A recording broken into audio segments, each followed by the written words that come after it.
Nee, das ist sowieso noch kein Stress. Im Grunde genommen ist nie ja, ja, genau. Okay, ja. Und auch die Rina ist nicht da. Okay. Ja. Hi, Irina. Oh, hi, Irina.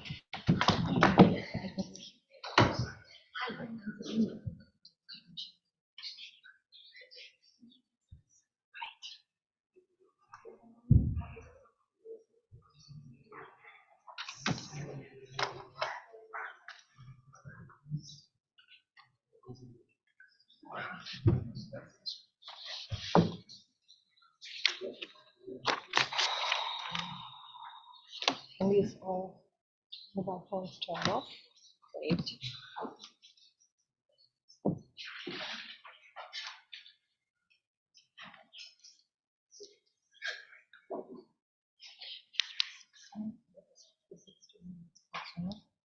Yeah, 56. Elena, yeah? Shall I start? It's already 5 minutes past. Is she coming? She can see it and then we can yes. So, machen alle eure Mikros runter. Thank you so much. Pleasure. Today I'm doing a sharing session with a beautiful speaker. Ah, okay. Okay. Hello, good morning. I warmly welcome you to this side event of the 56th session of the Human Rights Council on human rights and ethical perspective on non-economic loss and damage in the context of climate change. I have to remind you that pictures in the room are not allowed, only by one authorized photographer, which is with us here today, so she will take care of that. The poorest people in the world are at the forefront of climate change. Despite not contributing to the cause, they already experience the disastrous impacts on their lives and livelihoods. Ordered weather patterns and extreme weather events are drastically affecting the lives of millions of people, exacerbating existing inequalities, disproportionately affecting marginalized populations, and jeopardizing fundamental human rights. Slow onset events such as rising sea level or melting glaciers are as harmful to the poorest populations as sudden extreme events such as storms, droughts, and floods. Climate change is already a terrible reality in some regions of the world. While the climate-related economic costs of loss and damage are discussed and, for example, also addressed or will be addressed by the new Fund for Loss and Damage, the non-economic loss and damage can't be valued in monetary terms. Financial help may get people back on their feet, but it is not enough to truly remedy their suffering. The loss of lives, land, territory, language, and the culture intersect with human rights in a number of ways as it undermines economic and social rights, including the right to work and the right to an adequate standard of living. As faith-based groups, we intend to foster discussions on non-economic loss and damage caused by climate change and to ensure that the voices of the most vulnerable are heard. During this side event, we will discuss various aspects on non-economic loss and damage from a human rights perspective and make recommendations as to how decision makers could approach this pertinent issue. I'm very glad that I can welcome this all-female panel. That is already a success. Thanks.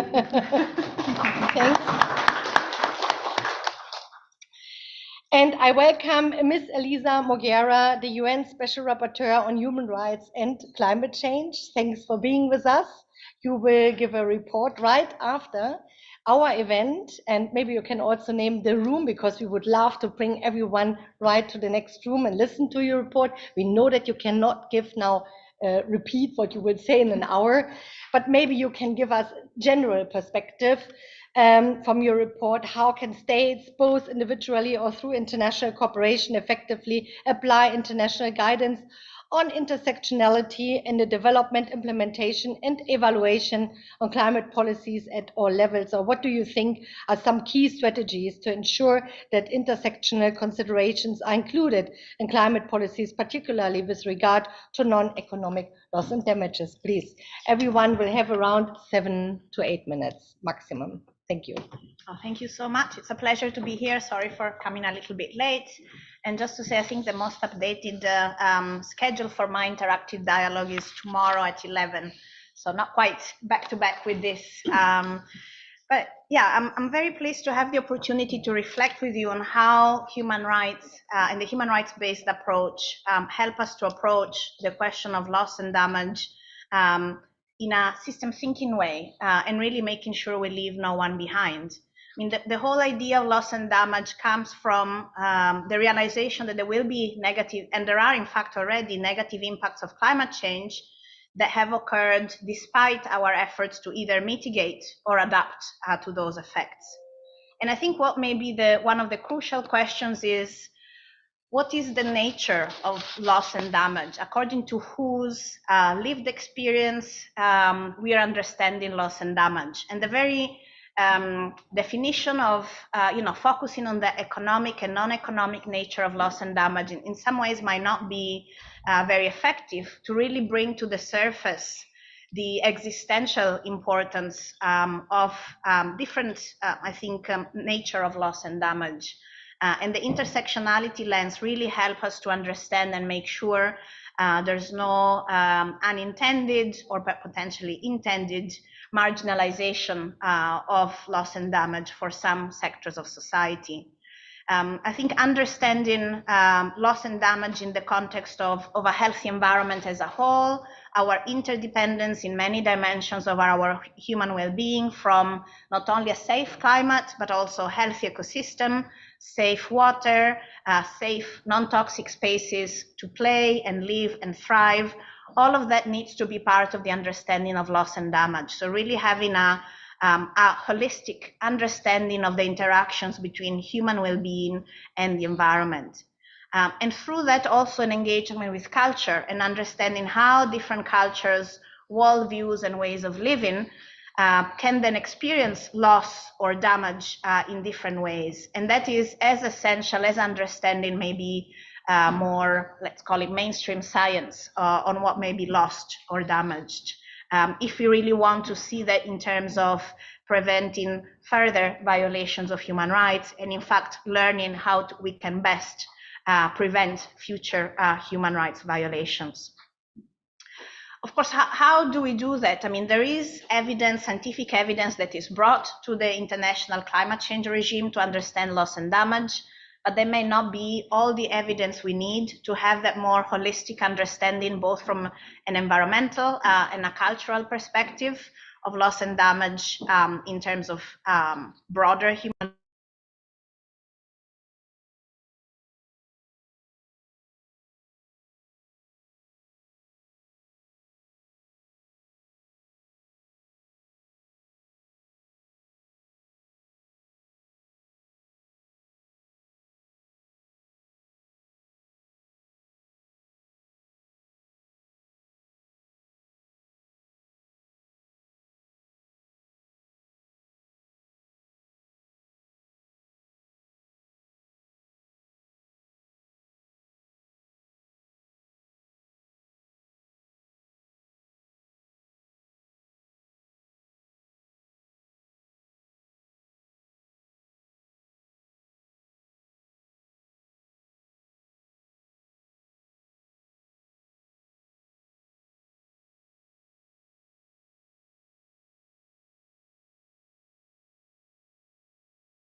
organizations for providing inputs into the office's work on loss and damage. I will just start by saying that in our analysis, loss and damage incurred by climate impacts is in many ways, of course, immeasurable, from sea level rise to fires burning through rainforests, to Arctic permafrost melting, and then the impacts of this on traditional lands, territories, livelihoods, and then coupled with decimation of certain species on which communities rely. These are in many ways irreversible, and for instance, indigenous knowledge and the loss of linguistic diversity is affected when you have, for instance, hundreds of words for snow and ice, and then you lose the correspondent reality in nature due to warming in those regions. So the consequences of climate change constitute harm from the observed impacts and predicted risks. And this is what we call loss and damage, really, this kind of harm. And it includes the impairment of people's enjoyment of their human rights and the violation of these rights, from the right to food, to housing, to the rights to life and health.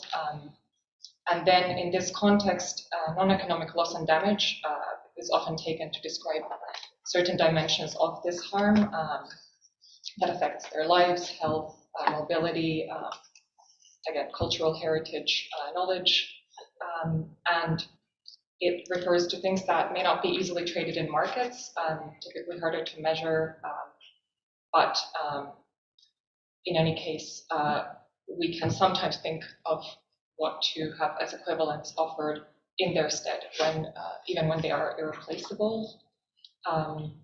According to the IPCC, the assessment of non-economic loss and damage is generally lacking and requires more attention.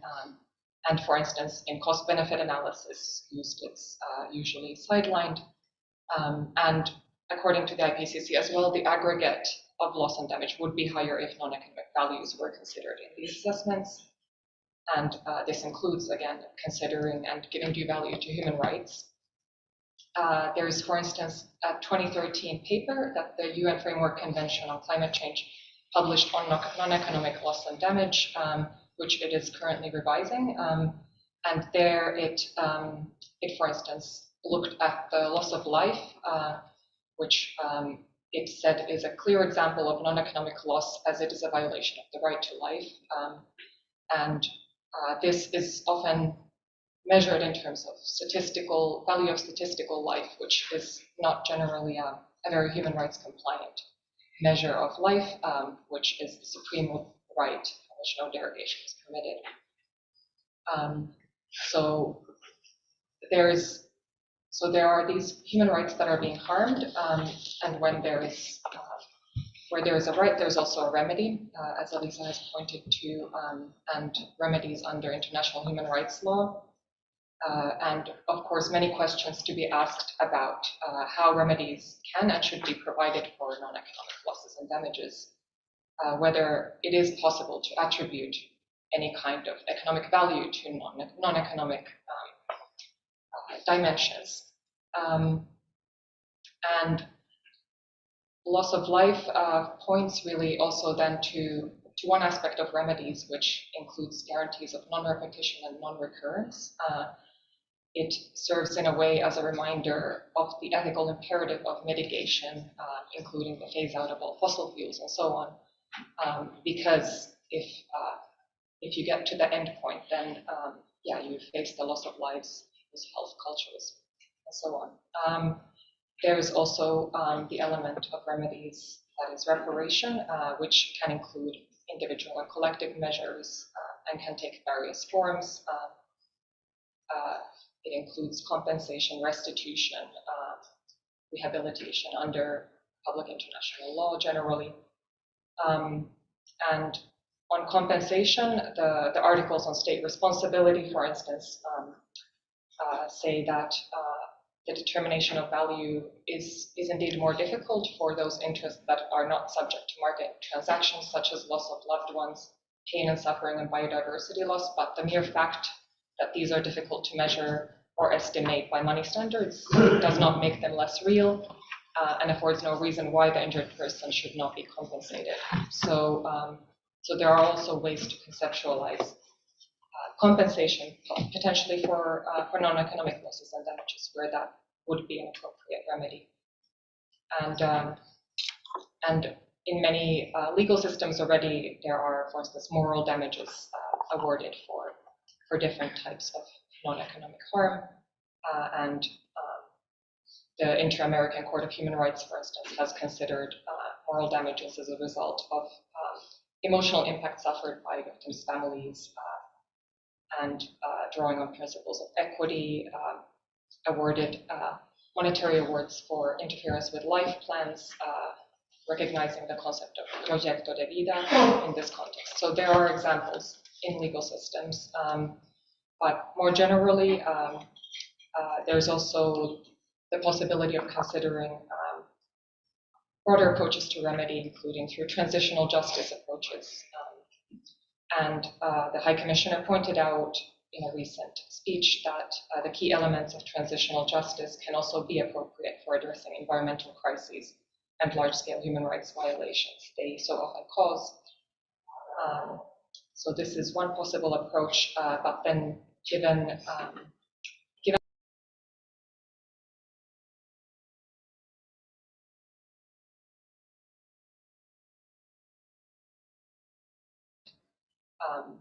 also large-scale multilateral approaches need to be another.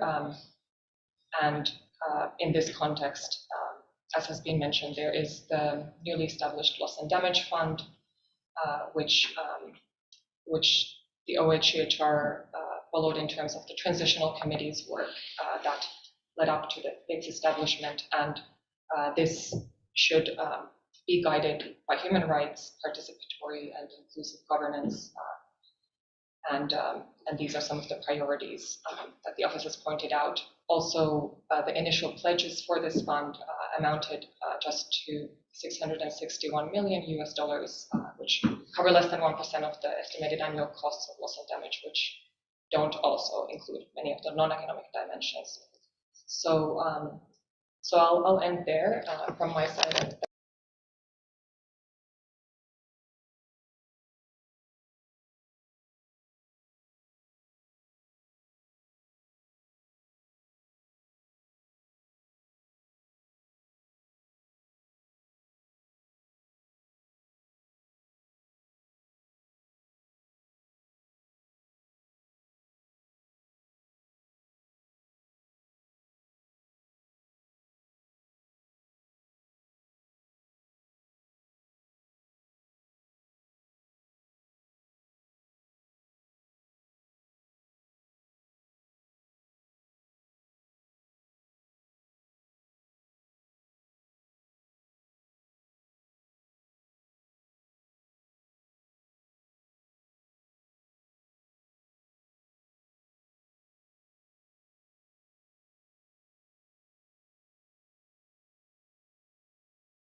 linkages between the non-economic side and the economic side.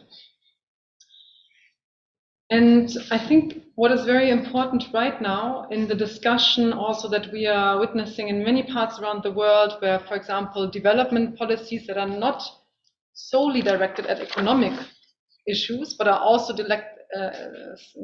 aiming at social issues, that are aiming at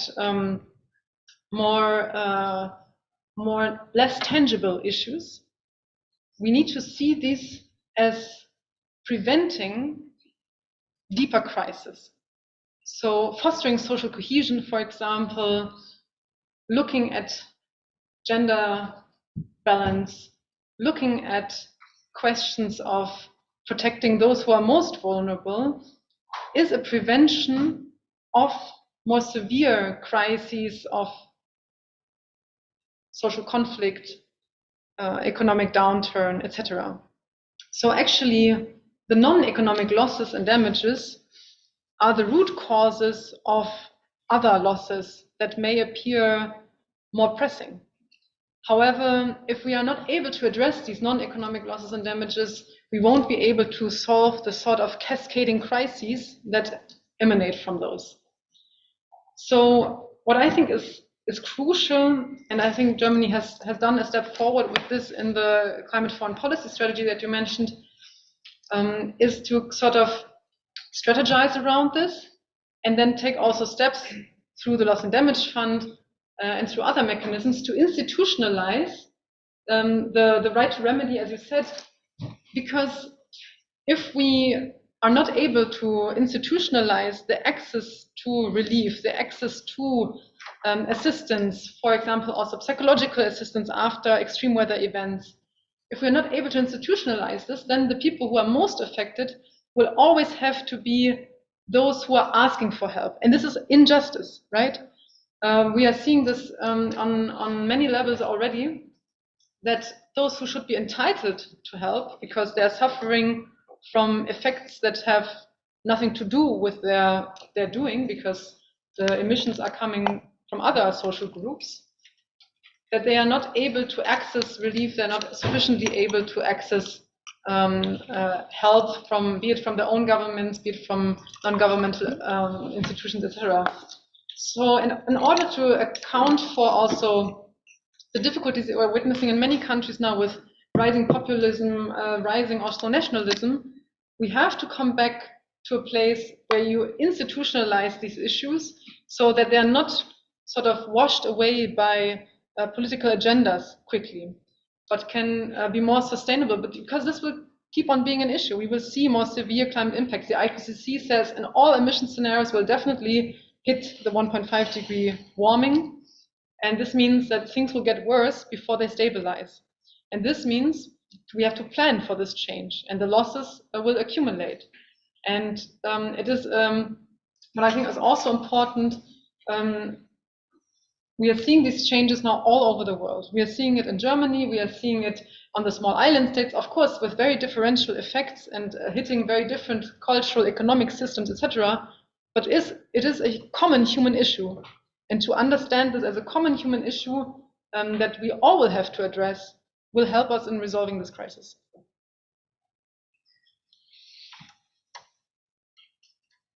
Thank you very much, Kira, for your insights. And I welcome now Elena Cedillo. Elena is from the Geneva Interfaith Forum on Climate Change, Environment and Human Rights, and she's also running the Climate Justice Program at the Lutheran World Federation. Elena, how can faith-based organizations effectively advocate for addressing non-economic losses and damages caused by climate change, such as loss of cultural heritage or displacement of communities, while integrating principles of justice, compassion, and solidarity into climate policies and actions? And maybe what role can faith-based organizations play in healing and resilience in the midst of such adversity, please? Thank you, Sabine, for the question. It's an honor for me to be part of this distinguished panel. So to answer this question, I would like to start by highlighting that faith-based organizations and faith communities are uniquely positioned to advocate for addressing losses and damages, either because faith-based organizations have been working in the most vulnerable country for many years, or because faith communities are the communities affected by climate change impact. They are dealing with these economic and non-economic losses and damages. The current climate policy debate focuses on economic losses and damages that are the losses that are more visible and that can be quickly quantified, such as damage of infrastructure, loss of land value, and reduced productivity. But we are not just losing buildings and infrastructure. We are losing our culture, our community coherence, our mental well-being, our biodiversity. Heritage rarely captured in traditional metrics. These non-economic losses and damages exacerbate existing challenges in vulnerable countries. From a faith-based perspective, I truly believe that we have a crucial role in advocating for addressing non-economic losses and damages. And how can we effectively advocate for their inclusion? So I would like to give you some examples, some strategic approaches that we are putting in place so far. First, focusing on raising awareness of the human and cultural impact of climate change through education, through public campaigns, through advocacy. And I just mentioned it that faith-based communities are the communities affected by climate change impact. So sharing more stories of what is really happening at the local level, highlighting the challenges and how these vulnerable communities are facing with these realities, can advocate for policies that recognize and respond to the non-economic losses and damages. So on the other hand, the power of storytelling means to humanize the abstract concept of cultural heritage loss and displacement. Foster empathy and deeper understanding among policymakers and the public, making the urgency and reality of non-economic impacts more tangible. Through compelling narrative, advocates can highlight the profound emotional, social, and cultural impacts of climate change that a statistic alone cannot convey. This approach from the local to global can influence public opinion and build support for more comprehensive and compassionate climate policies. The second example can be fostering partnership with other stakeholders, including governments, local NGOs, academic institutions, to strengthen advocacy efforts and ensure that climate policies addresses the full range of impact.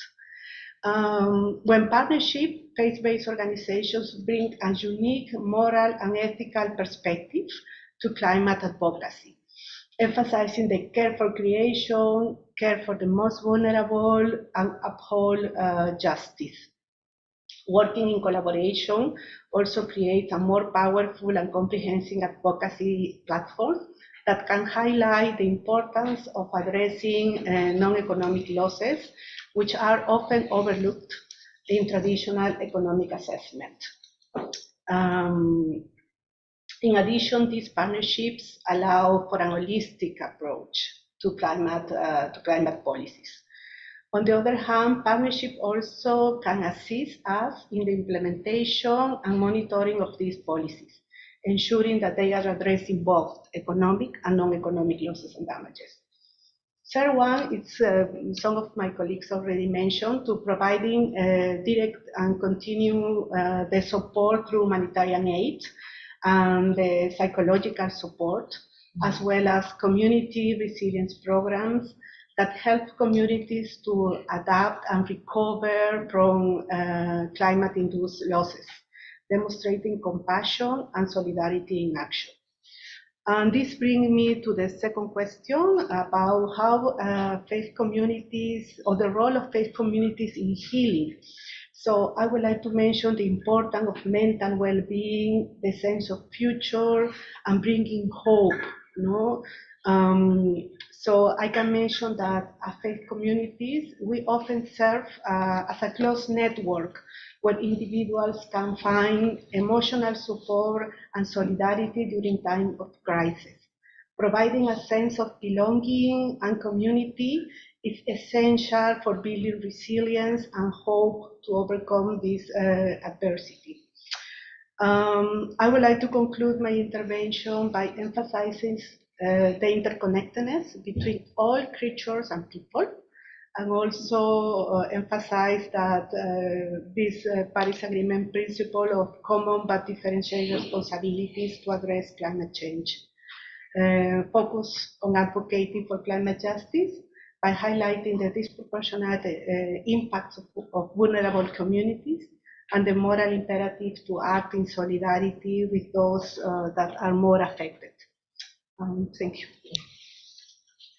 Thank you very much, Elena. Our intention here is to foster the discussion, provide a platform for states, for think tanks, for academic, for civil society, for NGOs to foster this discussion. So we encourage you to ask questions to the panelists or also make a comment that can actually help to support this discussion. So just use your microphone in front of you, and it would be nice if you would say your name and maybe the institution, government, NGO you're working for. Thank you.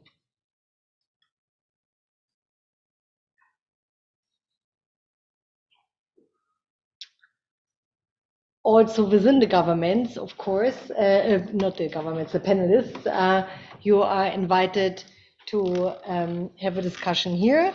But I see already a hand. Please introduce yourself, Rudi, and turn on your mic. Thank you very much. Thanks again for the good panel that we have today. And indeed, the issue is very, very relevant and very timely in our discussion. I'm Budi Cahyono from Franciscan International. And I'm very thankful for the Special Rapporteur. I think this is one of the few side events that you can be present in person, and congratulations for your appointment and your first report to be delivered tomorrow. We're looking forward to that.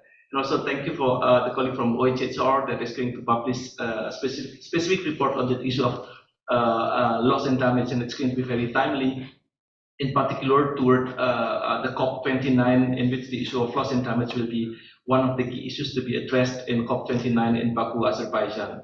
My question is regarding the loss and damage fund that has been very much debated at UNFCCC, but also here at the Human Rights Council, because one of the concerns that has been expressed by different groups is that the loss and damage fund is voluntary. So it means that we are not very sure. It's based on let's say the pity of some states on how they can address this fund. And I think another question is about the procedures on how to access to this fund. It seems that it's not that very clear, and finally we don't know how this fund will be able really to address the problems at the grassroots level. And another question is that I think the fund will be managed by the World Bank with some notion that it will provide financial services. So it means it's not a grant, but it can also be financial services, in which there will be some procedures in which perhaps the local communities will find it very difficult to fulfill those requirements. So I would like to get your views on this issue of loss and damage fund, whether that will be really able to respond to the already adverse impact faced by communities, as said, not only in the developing countries, but also in the developed countries. Thank you very much. Thank you, Budi. And these questions that you're raising are very crucial at the moment in the run-up of COP29 that will, so the 29th UN climate conference that will take place in Baku, Azerbaijan. It will all be about climate finance, and finance for loss and damage is even not part of the discussions, because within the Paris Agreement, it's very clear that the new quantified finance goal for the years after 2025 is only for mitigation and adaptation. That was decided in 2015, 9 years ago. So time has changed. Loss and damage are a brutal reality. And of course, we have to integrate loss and damage finance, because we saw now on a voluntary basis that only some, I don't want to call it peanuts, because of course, as you said, 600 million US dollar is some money, but it's just a ridiculous, too small amounts to address seriously loss and damage. And we have the danger that those countries impacted will be more indebted and facing collapses in a climate crisis. So I would like to ask you, Elisa Morgera, to answer on Budi's question, if you would like to, and I invite also the other panelists, please. Yeah, no, thank you so much for those questions. I think these are questions for all of us to work on and compare notes. I must admit, I'm still studying the Loss and Damage Fund, and I'm very grateful, I think, already from the insights from this panel.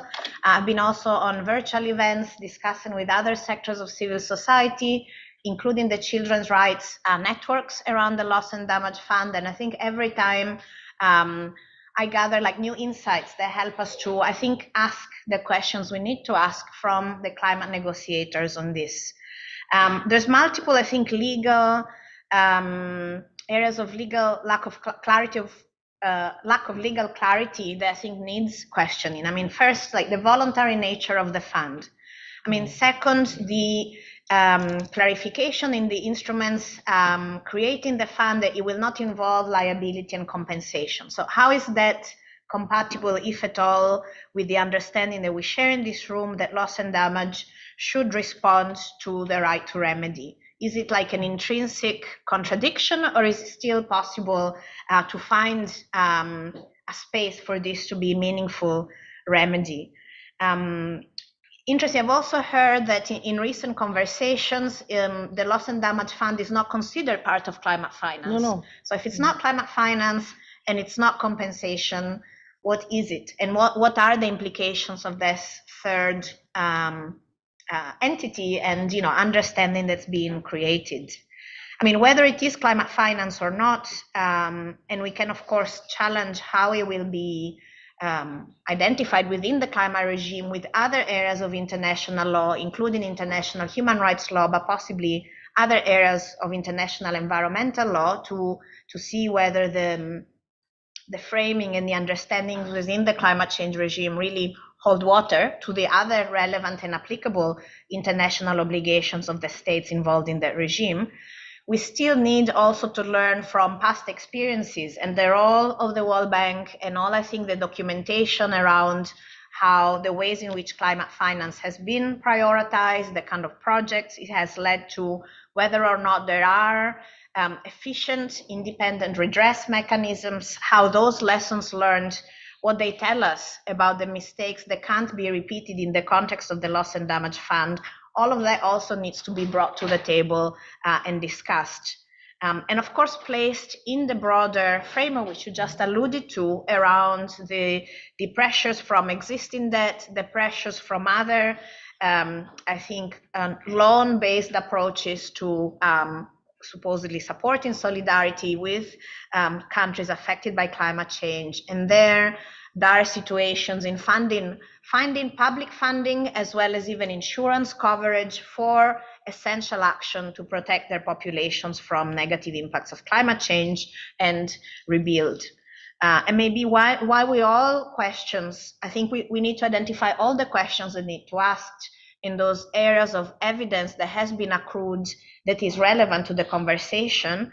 I think we also need to think about other places, other fora in international law and other sources of international law that can allow us to think about what should be loss and damage, the response, particularly with the points that have been mentioned earlier around for those losses and damages for which we can't possibly or easily find monetization. What else do we need to do? And I think what I found most interesting in the conversation on loss and damage, including, for instance, at the Barbados hearings of the Inter-American Court for Human Rights, where I think I've learned a lot from the submissions that were made by civil society and human rights holders in Latin America and the Caribbean, is that many of the asks from those human rights holders who are experiencing loss and damage are actually for compliance with pre-existing international obligations related to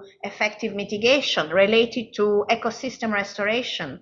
And this is where I'm thinking that there is space and hope to influence the conversations at the climate COP, but we also need to explore any other fora where we can engage with states and maybe different sectors of governments that may have the understanding or the practices that are relevant here. And so just to give an example, this is also the year of the UN Biodiversity Conference, where we'll have a country host who I think will be very supportive of conversations on human rights on the basis of the global biodiversity framework, where there's a lot of interest in connecting obligations on biodiversity and human rights to what we do in the climate change regime for mitigation, for adaptation, for financing and loss and damage.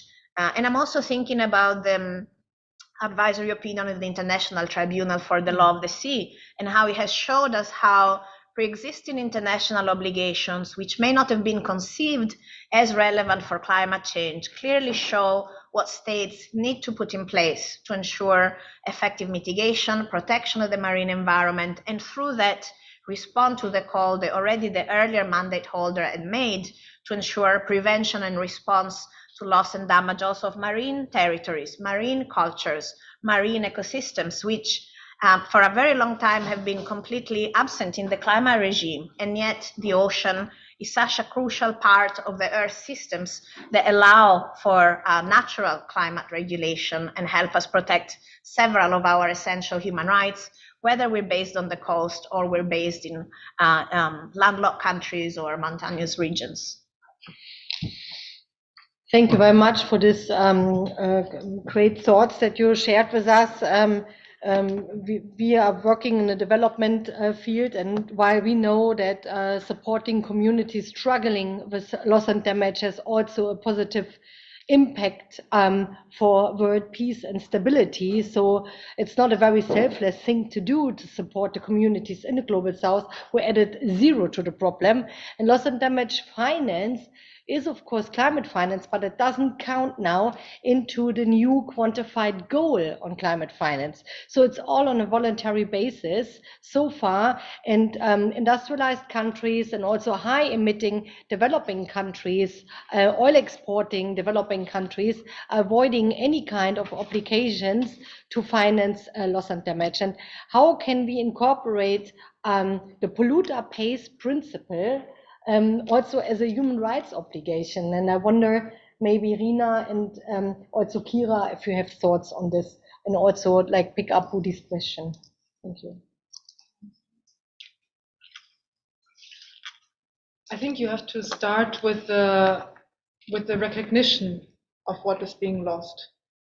And while we have large amounts of scientific evidence accounting for that, I think we're still not able to fully grasp and recognize the scale of loss, and then comes sorrow first, no? So sorrow at what is lost, and moving from that in a more institutional perspective, I think you need to do the steps that can mitigate this loss, so from mitigation to adaptation to this sort of insurance solutions.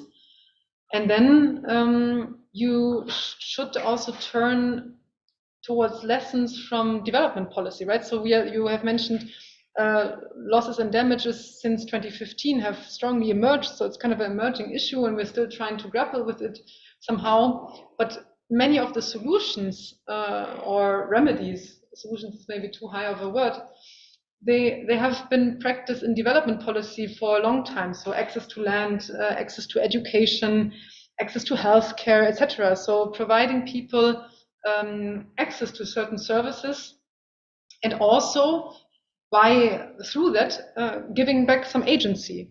Because I think the fundamental shift that we're experiencing is that climate change is taking agency from people, from different aspects of their life, through interruptions of education of children, through destruction of cultural sites, through destruction of employment opportunities, which can also be then tied to certain cultural practices, and through disrupting communities, and giving parts of this agency back. That is a key question in my view. And how to address this, and I know we are short on time, I think to think also what opportunities we can give people to be able to still develop and strive and under climate change. I think this is the key question here. And this can also include migration. So moving out of harm's way, enabling people to stay where they can, and enabling people to go when it gets too dangerous. And I think this then also ties into a number of questions around place attachment, about losing your home, about reintegration, etc. Also rural livelihoods turning into urban livelihoods. So there's a lot of change which has to be managed. It cannot just happen, because then what happens is that this migration falls into a sort of poverty spiral, often in urban areas, in some areas, and then you have a number of other losses that are occurring to this. So we have a lot of areas where we need managing, and some of this fall into the loss and damage portfolio, but some also fall into the classical development policy. Some also fall into the peace building portfolio. So to see these interconnections and to increase the financing, something that you have already mentioned, will need to be done, because what is at risk is the ability to develop.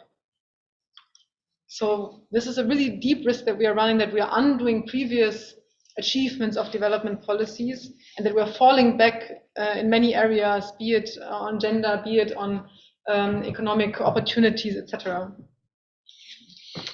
Thank you. Thank you very much that you addressed that again, the right to leave. We see now in the past 10 years at climate negotiations, that's my field where I'm very active, that the topic of human mobility in the context of climate change is developing, and it's hardly one day that is passing in 15 days that it's not mentioning by governments or in side events. And I would also like to give the word to Rina, to address the questions that Budi has raised, and we're happy to get your answer.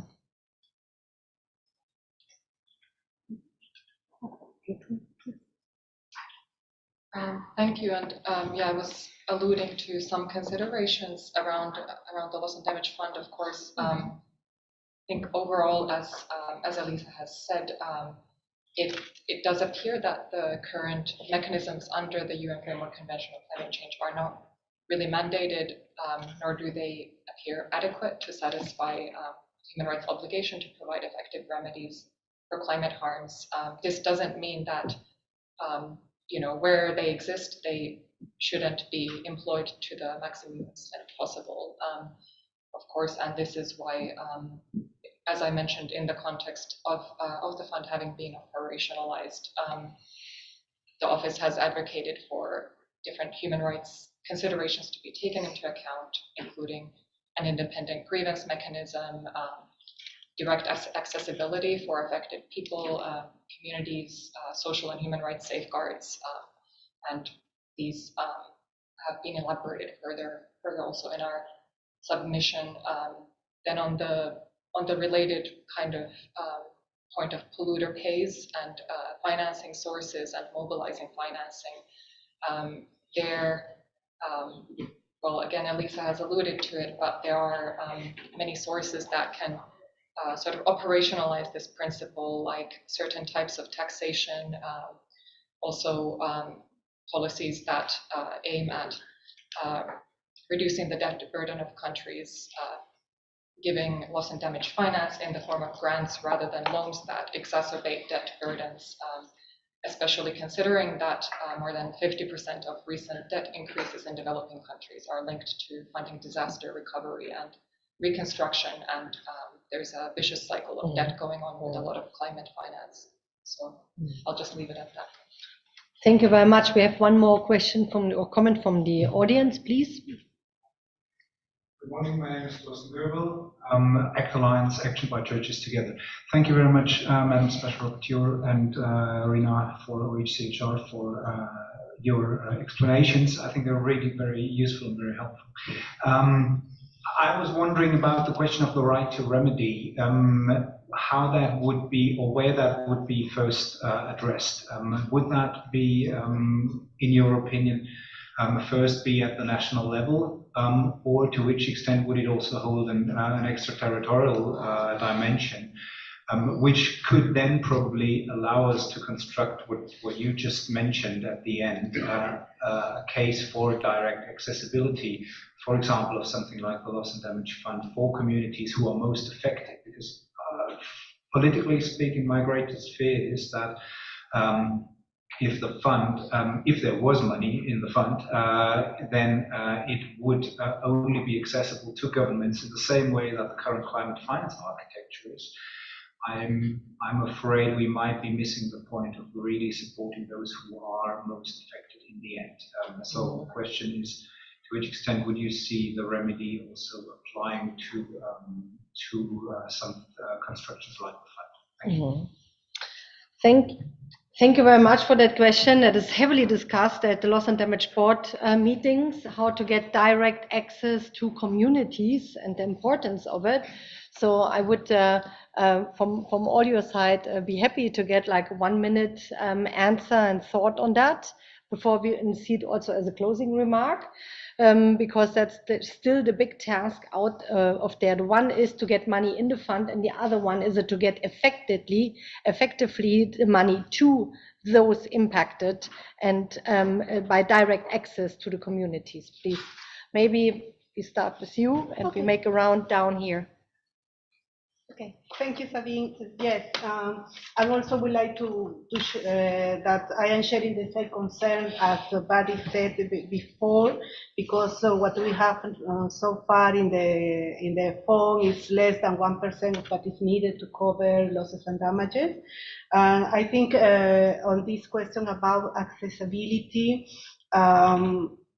I think we cannot continue with the same structure of the previous funds, so that it's a long process and bureaucratic process to really get the funds. So in this case, we need really a structure, a process that can be quickly answer to the need of people.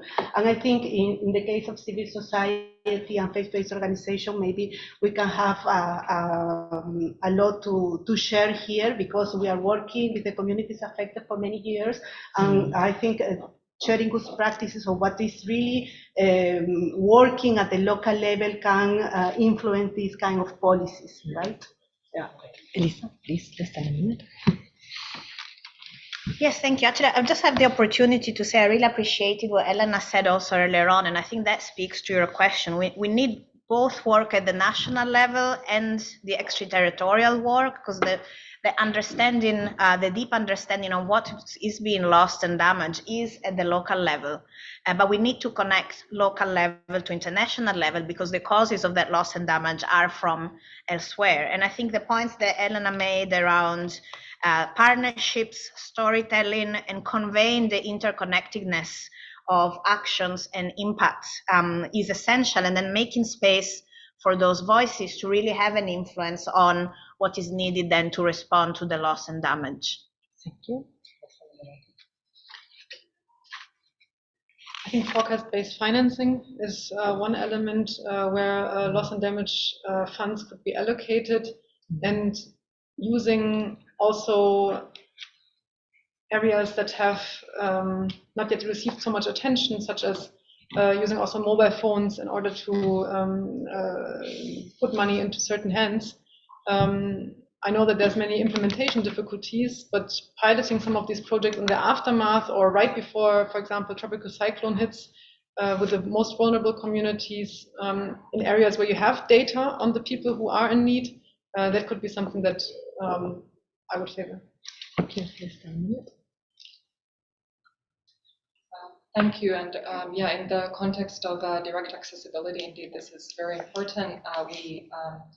We saw, for instance, from the submission of UNDP to the study that the office is drafting for the Council's consideration, that Indigenous peoples currently receive less than 1% of climate finance. And in general, frontline communities receive very little of it.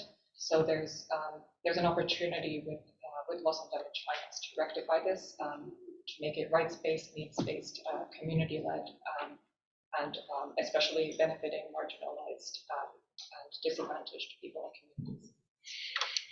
Thank you so much to my panelists. And as development and humanitarian aid organizations that we have applied for this side event, we have no other choice than to stay on this topic, because climate change is a reality that continues, and we will deal with this topic. So stay with us in the future also, and let's work on this together. Thank you very much for being here. Thank you for our panelists, and good luck. Good luck for your report tomorrow, and good luck, and hopefully you got some discussion points that you can take to your report now at the UN General Assembly in September. Thank you, Kira, for being with us and sharing your thoughts, and also to Elena from the community's perspective. Thank you. Goodbye.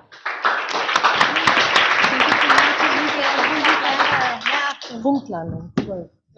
Enjoy reading in your presentation. 12. So your report is tomorrow. Yes, it was Not supposed to be today.